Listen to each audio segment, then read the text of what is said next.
পুরোদমে সচল হয়েছে দেশের বৃহৎ স্থলবন্দর বেনাপোলের কার্যক্রম। বৃহস্পতিবার থেকে এ পর্যন্ত 1000-এর বেশি পণ্যবাহী ট্রাক যাতায়াত করেছে বলে জানিয়েছে কর্তৃপক্ষ।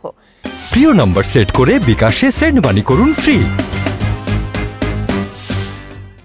দেশে অস্থিতিশীল পরিস্থিতির কারণে 5ই অগস্ট থেকে 3 দিন ভারত বাংলাদেশের মধ্যে আমদানি রপ্তানি কার্যক্রম পুরোপুরি বন্ধ ছিল।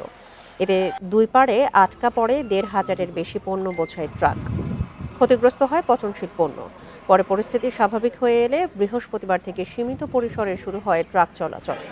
বেনাপোল বন্দর পরিচালক রেজাউল করিম সাজিদুর রহমান জানান, 3 দিন পর বৃহস্পতিবার ভারতে গেছে 168টি পণ্যবাহী ট্রাক। অন্যদিকে বাংলাদেশে এসেছে 304টি মালবাহী ট্রাক।